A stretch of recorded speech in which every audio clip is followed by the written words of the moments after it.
Hey, what's going on, guys? Aarava here, and welcome back to my F1 2017 career mode, episode number 113 today for the Italian Grand Prix in Season 6. If you did miss the last one, be sure to go check that one out before you see this one at the Belgium Grand Prix. But we go into this practice session then applying the different components, trying to do the best job we can on the reliability side. It's been pretty easy, actually, so far this season. Of course, something I complained about with Mercedes at the start of this season was they did way too many reliability upgrades, not enough performance upgrades. Obviously, we've struggled through the pain of that lack of performance at the start of the season, and we kind of brought it back now. The Mercedes car is pretty competitive, you know, especially last race. Obviously, it was a very good one for us. I won't spoil the result, but it was a very decent result for us, obviously, to say the least. So, you know, the car's there now, and I'm really liking the fact that they did so many reliability upgrades because our car has been very, very easy to manage on the engine component side. We're on pretty much still column 2 for a lot of things, apart from the internal combustion engine. That's column 3, but that is the only thing I'm on column 3 of right now, which when we're on round 13 is pretty damn good. Obviously, you know, we're into that third quarter, so we should be on column 3. So that's not like an issue of internal combustion engine. That's fine. The worry will be if we have to go to component 4 on the internal combustion engine ahead of episode 115, because obviously that will be then the start of the fourth quarter. So that's the only worry there. We are definitely wearing that out a bit because we do like to use a lot of rich mix. Obviously, that's been my style of racing really on the career mode so far, and obviously to negate any kind of drag issues with the Mercedes car, we've been doing that. But that, you know, hasn't really been much of an issue. So that's all plain sailing, and as was Q1 there, you just saw plain sailing once again, as has been the case for many seasons. Really, the only time that's been an issue really was back in Season 1. Even then, that wasn't really an issue. But and even in Season 1, we didn't even have Q1. So that's anyway. Let's move on from that. Let's move on to Q2. We're going to come across the line now for our one and only flying lap here. You can see it's got a lot more overcast than it was in Q1, and that's going to allude to the fact that actually as we go into Q3, it's going to start raining here. In Q2, we do make it in. Interestingly enough, Kimi Räikkönen and Hamilton both opt for the soft tyre, so those two are going very conservative. Obviously, the race strategy default would be a one-stop even with super soft, so Hamilton and Räikkönen clearly thinking they can't manage that with a set of super softs, which is fair play. With Hamilton doing it, that got me a tiny bit worried that maybe he doesn't think, and his AI and his side of the garage don't think the Mercedes car that we're driving here can't do that easy one stop on super softs to mediums, but I'm going to just go for it. Well, obviously we have gone for it. I can't change it now, and if it comes to it, then I guess we'll have to bite the bullet and do a two-stop, but I don't think that will be necessary. That should be possible very much so, even in the Mercedes car. And you can see now into Q3, we're on the intermediates now, tentatively tiptoeing around Ascari then, and then as we go towards Parabolica, going a little bit wide, extending the track somewhat, but lifted off there, and we probably lost more time than we really gained, honestly, on that tarmac on the right-hand side, away from the white line. But now easy does it into Parabolica. We go a little bit wide, you can see in fourth gear, just lifting off, letting the car roll through, then trying to plant the power down as early as we can. But intermediate conditions obviously has not been my strongest suit on the career mode so far, especially with the Mercedes car. Very, you know, a dog of a car to drive anyway in the dry conditions, let alone the wet. And we come across the line. It was P8. It moved down to P10, unfortunately. That's where we will end up. So kind of trounced by our teammate, really. Hamilton there in second place. Nico Hülkenberg on pole position.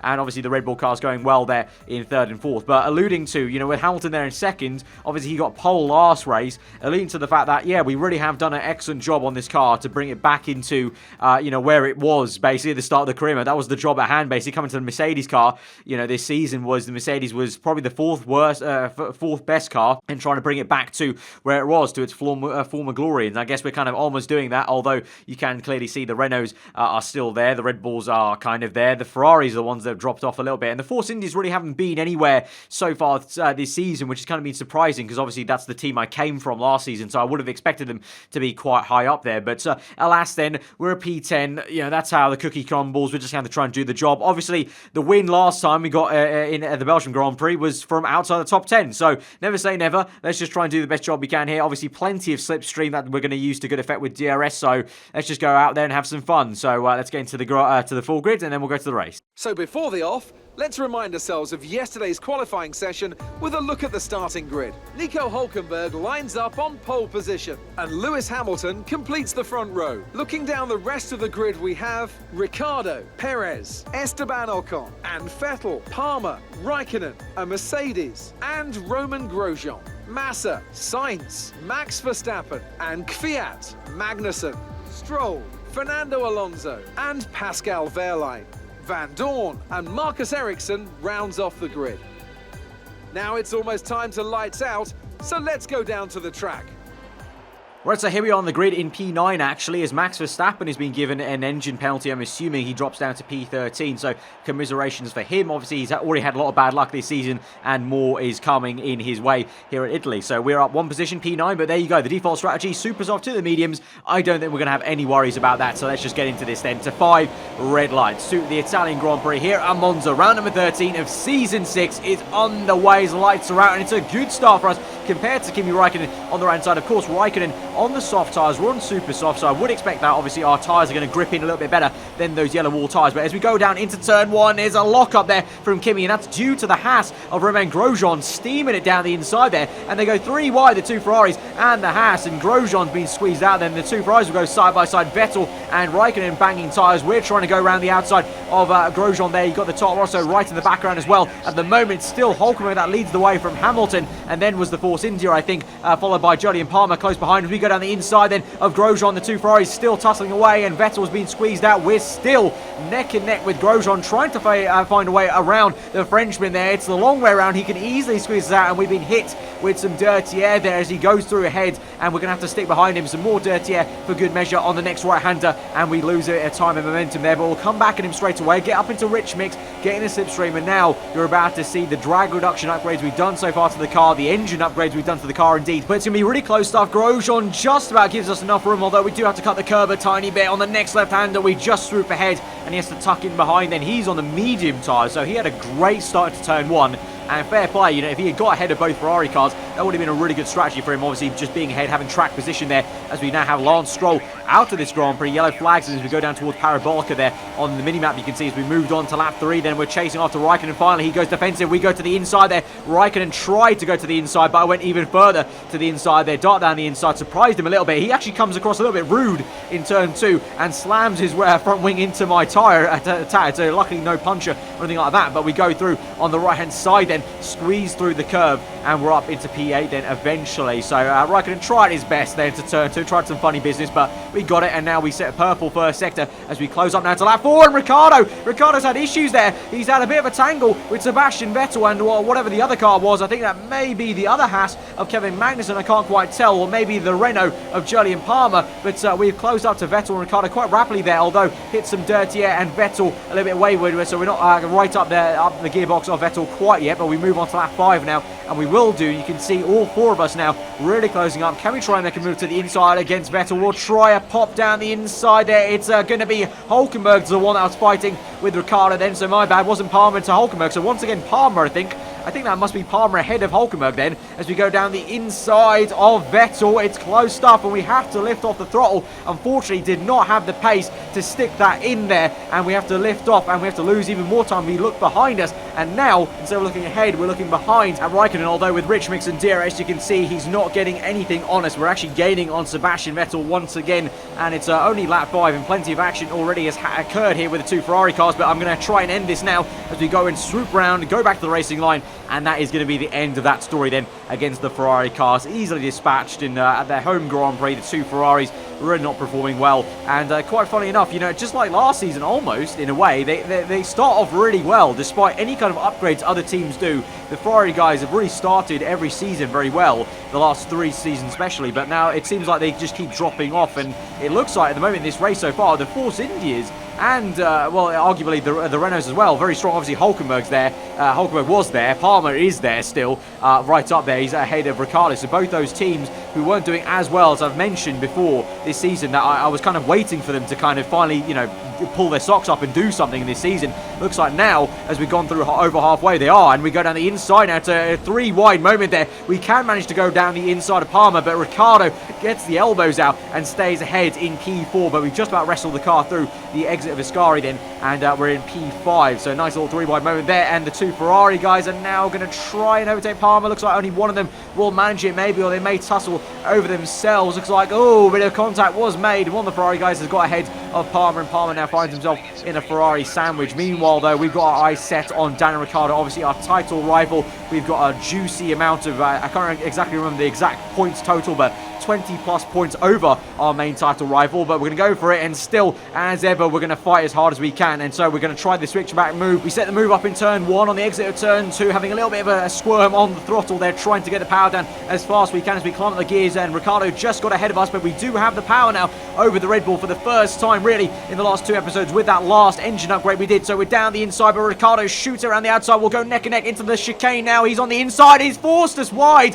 He's not giving us any room, even though we're side by side with him. We're in the gravel. It's a bit of a disaster there, as we've now lost 3-4 positions as we tried to gain 1, and we're down to P8 now. We're behind Jolyon Palmer, which is never anything you want to kind of hear, really. And we're down behind both Ferrari cars once again, just ahead of Verstappen, who is only just closing back up into the top 10 now after his engine penalty. We go on the outside then of Palmer with Rich Mix and DRS open, and now we have to try and re-overtake the 2 Ferrari guys and Daniel Ricciardo. So I don't know, for me, I felt like I was alongside Ricciardo enough to warrant some room there, but he almost, I don't know if it was his fault. It looked like he might have hopped the curb a little bit on the inside then, and that kind of just catapulted his car towards the left-hand side and gave me no room on the left-hand side to really work with. But either way, even if I didn't go fully into the gravel, I would have had to dip 1 tyre at least, even if I did get the elbows out, to still stay on the outside there to that chicane. So a very tricky and questionable moment there for myself and Ricciardo. Obviously 2 title rivals, so you know, a little bit, questionable, a little bit controversial there.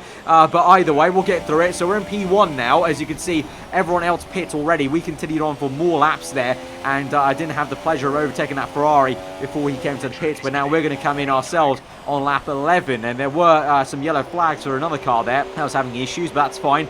We're in, and we'll be in for a set of medium tyres, of course. That's our one and only pit stop, and we will make this work. So really, in hindsight, Hamilton really didn't need to be on soft tyres in Q2, but albeit I'm saying that he is out in the lead, I think, of this Grand Prix, because of course Hulkenberg was leading the race, but he made an earlier pit stop. I think he's doing a 2-stop, as we've seen many times before. The Renault guy is suffering with a lot of tyre wear issues, and they've still not rectified it after 3 seasons after I've left them, really. As we exit the pit lane, there's a bit of a squirm on the exit. We got very close to maybe having some contact. That would have been pretty much race ending, I think, between the 2 Ferraris and Ricciardo. Ricciardo sandwiched between Vettel and Raikkonen in the lead Ferrari there, but that could have been quite close, actually. I got very, very lucky in hindsight watching that back.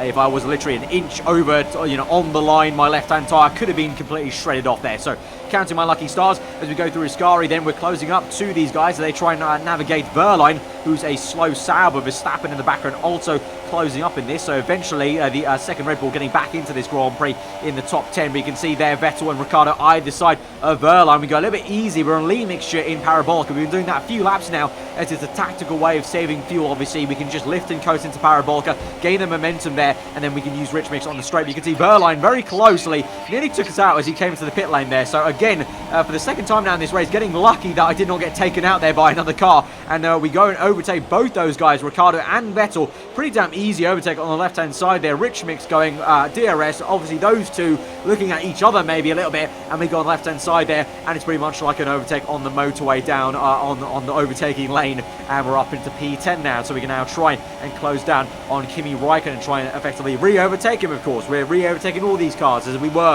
ahead of all of them, bar Ricciardo, until that little gravel incident, little gravel trip happened. So now we go down the inside of Parabolica. Didn't work out there. Raikkonen gets the momentum. It was tightening up for us the entire time, so we have to wait and be patient now. We're across the line now on lap 15, and we're up, and to my surprise, I looked behind me. I was kind of shocked by how close Ricciardo was. Like, do you want to get any closer, mate? Right up the gearbox, pretty much touching my car, and so we're up into P9, but a little bit of a shock there. But Ricciardo is up and ahead of both Ferrari cars then, and we're P9 for now, but that will eventually climb up the positions, because of course there's so many people yet to make a stop in this race so far. And speaking of one of those guys, I think that'll also include Kevin Magnussen's. We're in P5 now, and you're about to see he's going to come into the pit, so we'll be up into P4 eventually. So the top 3 at the moment are Hamilton and the 2 Force Indy cars. I believe at the moment it might even be one of the Force Indies leading, which would be Sergio Perez, because Ocon is in P3 and Hamilton is then therefore in P2. So I said it, at the start of the episode, and at some point in the episode, the Force Indies so far this season have not turned up. Well, it looks like I jinxed it. This time they have turned up at Italy. Maybe this is the start of that dominance that we saw with myself and Perez at the end of Season 5 with, 4 or 5 wins on the trot for Force India. Maybe that's what we're going to see now. But anyway, so we move on to lap 19, and we've got a yellow flag, Sauber, stricken there on the right-hand side of Marcus Ericsson, and that's going to call out the full course safety car, actually. And so that may give us opportunity to not only jump Ocon, maybe even for P2 or P1. You never know. Like we did at Hungary, we tried it on the Renaults. But as we go into turn 1, went a bit too fast into turn 1, so the safety car delta time is in red, so we need to slow down. So I was so concentrating on that up ahead I couldn't see the safety car, so I almost hit it there. So I was quite glad I looked up in time, but whoa, someone who has not looked up in time is Daniel Ricciardo. I think Ricciardo just slammed into the safety car. Is he out? I'm so confused. I think Daniel Ricciardo just slammed into the back of the safety car. He's done exactly what I avoided to do. Here we go on the replay. Oh my god. Oh, Ricciardo is slammed into the safety car. And that is a very contentious moment. There was already one controversy in this race. I think this may be the second. The safety car parking it there. And Ricciardo is just slammed into him. He's also affected Verstappen. So both Red Bulls are affected by that. I was counting my lucky stars that I just narrowly looked up in time. I was too focused at looking at the top right that I didn't see the safety car just parked there going so slowly. I just about avoided it. But Ricciardo has not.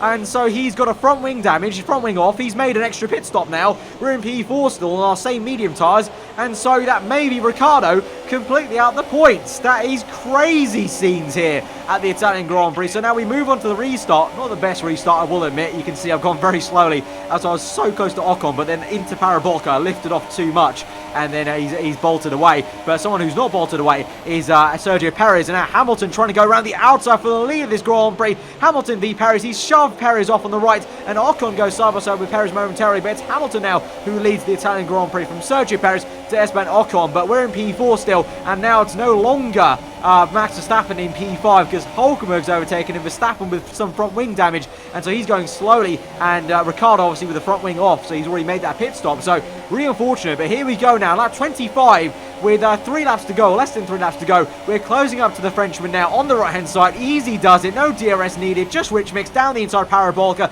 Nice and easy. And we're up into P3 now. So that is absolutely crazy. Right now it's a 1-3 for the Mercedes guys, with Hamilton leading the way from Perez in second place. And now you can see behind us, Hulkenberg may just be able to overtake Ocon there. So the safety car is also going to benefit Hulkenberg then, of course, making that 2-stop. And he was a bit down the order, so that safety car has allowed him to get back up the order into P4 now as he slots in there down the inside of turn 1. And so now as we move on on our PV, we're just going to have to just go to the end and hope for the best. And hopefully, I don't think, get overtaken by another car. And we do not. As we move on to lap 27 then, it's going to be Sergio Perez, actually, that's going to win this Grand Prix. He overtook Hamilton at some point on that last lap then. And so the Mexican, my former teammate from last season, comes across the line and he's going to win the Italian Grand Prix. Hamilton second, P3 for me. And so it's a 2-3 for the Mercedes team. Really strong showing there from us, and obviously for me to recover from P10, P9 on the grid, was it? Very, very happy with that. But there you go, Sergio Perez, fair play, fair play. And like I said,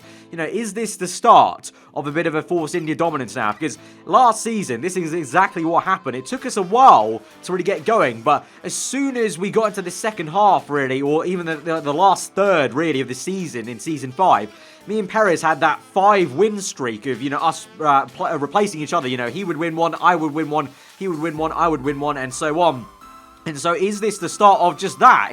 Are we now going to see maybe Ocon and Perez switch the top step? Because this is the first time they've won a race this season, I believe. I think, correct me if I'm wrong. So it's all looking a bit too familiar, really. So I'm going to be very intrigued by that. Because if that happens, that's going to change the dynamic of this season now. Because that's going to mean there's less of an opportunity for Ricciardo to come back at us with some big, big points hits. If he's not getting 25 points, you know, for a win, obviously. Now we've got an even bigger lead in the Drivers' World Championship. And now I'm really just going to be putting my arms up in terms of when we come to Singapore and Malaysia. Obviously, horrendous tracks for me, but I don't need to worry about it too much. I'll try my best, of course, as I always do. But, you know, we don't need to necessarily worry about it. But once again, yeah, Red Bull, unlucky for some. The RB13, eh? Absolutely, I can't believe what happened there. That's the first time I've seen an AI just slam into a safety car. You know, it was kind of euphoria of me almost narrowly hitting it myself, and I kind of had my heart in my mouth almost. But then I looked behind me, and then Ricciardo slammed into him. So, crazy stuff. But at the end of this episode, then, before we go, guys, going to purchase an upgrade. Debating in my head what we went for. In the end, we're going to go for the tyre wear upgrade because the tyre wear has not been great on the Mercedes car. Yes, you know, the chassis or the weight redistribution may have been good, but the tyre wear, thinking about when the upgrade's going to come in, it's going to come in for the USA Grand Prix. We've got USA, we've got Mexico. all those races, even Brazil, all those races, we're going to benefit hugely from a major tyre wear upgrade. So I think that's the way we're going to go. Obviously, the dynamic of the season now is we don't need to be outright fastest. If we have some alternate strategies where we can go one less pit stop, that may be the better case to go with. So that's why I've gone with that. But either way, guys, if you have enjoyed the episode, smash that like button. Let me know what you thought in the comments below. If you are new around here, then do get subscribed for weekly Formula 1 content. I've been Aarava. Hope you enjoy the rest of your day. I'll see you guys next time. Goodbye.